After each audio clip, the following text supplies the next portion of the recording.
Halo semuanya, perkenalkan nama saya Hafez Eldafa.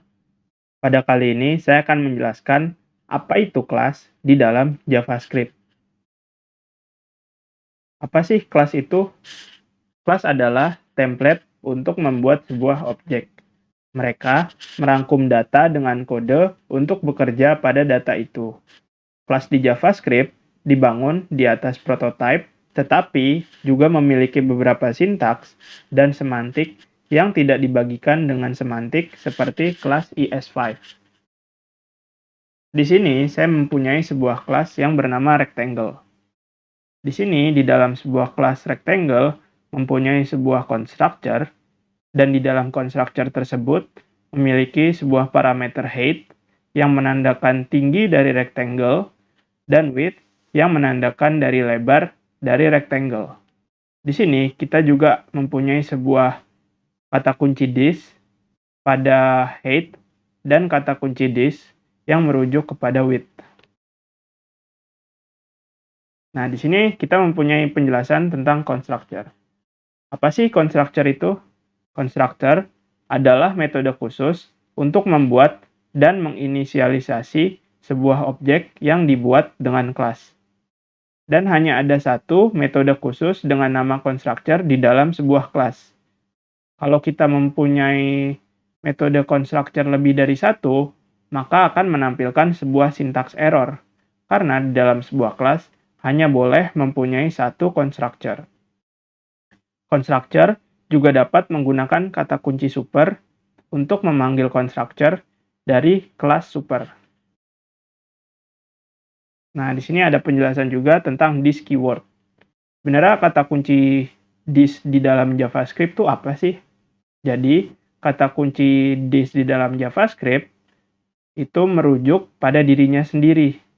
Dengan kata lain, ketika kita membuat sebuah fungsi constructor, kita juga bisa menggunakan kata kunci this untuk mereferensikan objek yang akan dibuat saat constructor-nya digunakan. Di sini saya mempunyai contoh lanjutan dari kelas rectangle sebelumnya.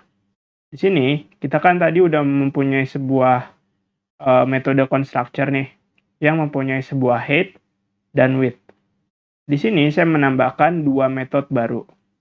Yang pertama adalah metode getArea yang akan mereturn atau menampilkan hasil dari perhitungan metode calculate area.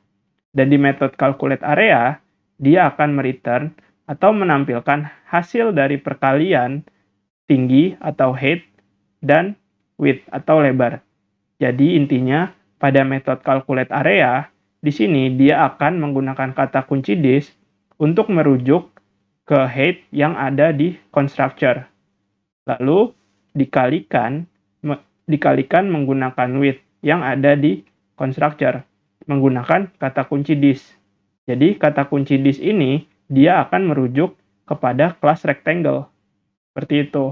Dan nanti di metode getArea dia juga menggunakan kata kunci this untuk mereferensikan ke kelas rectangle. Dan nanti ketika kita menggunakan kata kunci this, kita bisa memanggil metode calculate area. Karena ketika kita menggunakan kata kunci this, dia akan mereferensikan ke kelas rectangle. Seperti itu. Jadi kita bisa mendapatkan semua metode yang ada di kelas rectangle.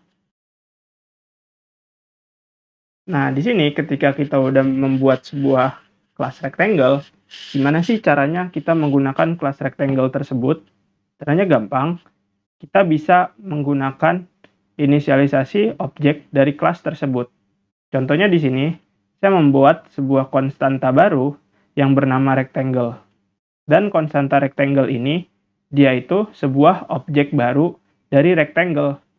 Di sini, karena ketika kita membuat sebuah kelas rectangle, di constructor-nya kita mempunyai parameter height dan width, maka ketika kita menginisialisasikan objek rectangle baru, kita harus memasukkan nilai dari height dan width-nya.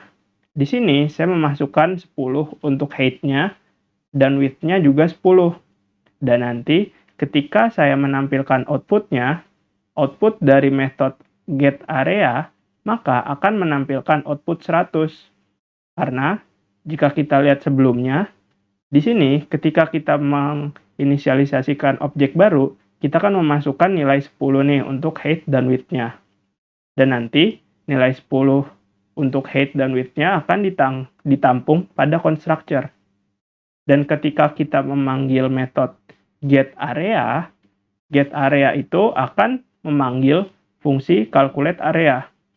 Dan di fungsi calculate area, dia akan menghitung nilai height dan width yang kita kirim kepada objek kelas rectangle tersebut.